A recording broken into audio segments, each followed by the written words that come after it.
ఒక మమ్మీకి రాస్తారు అది అలా ఉండాలి, అలా హ్యాపీగా మంచి black coffee and breakfast prepare చేయండి అత్తయ్య. ఓకే.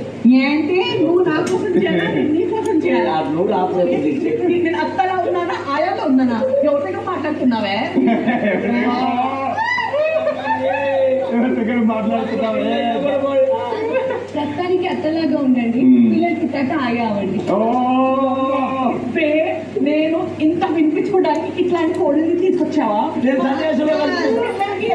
నేను ఆయా అవ్వాలంట.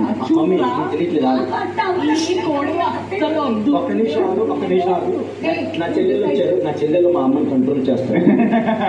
మాకు అమ్మకి ట్రీట్మెంట్ ఆయా అవ్వాలంట. ఇల్లు కొడుతుంది అంతే కాబట్టి అలానే బిహేవ్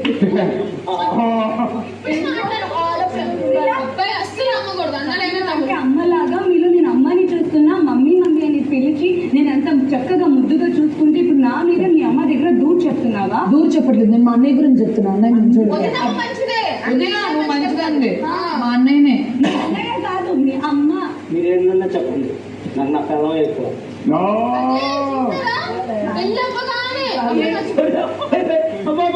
మమ్మీ ఎక్కువ, మమ్మీ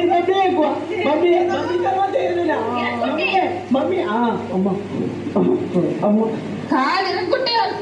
అవును వదినా, నువ్వు చాలా మంచిదాన్ని వదినా, నువ్వు మా మమ్మీ లాగా. మా అన్నయ్యకే మమ్మీ లాగా అసలు కాదు నాన్న, నేను మీ అమ్మకన్నా మంచిదాన్ని. ఇవన్నీ కాదు, ఇస్తాయి కాదు, నా కాటన్ తీసుకురండి. అబ్బో నేను ఎంతైనా చెప్తే ఈ పొగలు వద్దు, పొగలు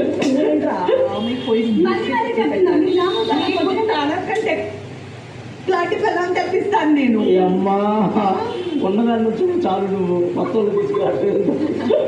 ఆ ఉన్నదాన్ని ప్రశాంతం కూడా నీ దండం. కానీ ఇంకా పెళ్లి కాలేదు నీకు, నేను నీ పెళ్లి అవడానికి వదలను వదలను వదలను. పెళ్లి కావడానికి వదలను వదలను వదలను. అన్నయ్య ఎందుకు అన్నయ్య? అన్నయ్య ఒక మాట, కొంచెం చికెన్ తింటావా? ఒక మాట బాగా తినన్నయ్య. అన్నయ్య మమ్మీకి వదిన మధ్యలో నువ్వు నలిగిపోతున్నావు అన్నయ్య, నాకు బాధేస్తుంది. అందుకే మాకు ఆడపిల్లలు ఉండాలి, ఈ అబ్బాయిలన్నీ అన్నిటే నాన్నగారు. ఇప్పుడు వాళ్ళ నాన్న వస్తున్నాడంట. సపోర్ట్ చేయన్నయ్య. అమ్మకు సపోర్ట్ చేశారనుకో అమ్మా, వదిలి వెళ్ళిపోద్దమ్మా. వేరమ్మ వస్తుందరా? పోతే వేరే వస్తుందిగా. అంటే నీకు తగిలిగా పెళ్లి జరగలేదు కదా. ఇగో ఇది వెళ్ళిపోతే ఇంకొకటి వస్తుంది అని కాదు. నువ్వు నేనేమన్నావు? అమ్మ లాంటి పెళ్ళ మన అన్నం, అందుకోసమే నీ లైఫ్ లోకి వచ్చా. ఇప్పుడు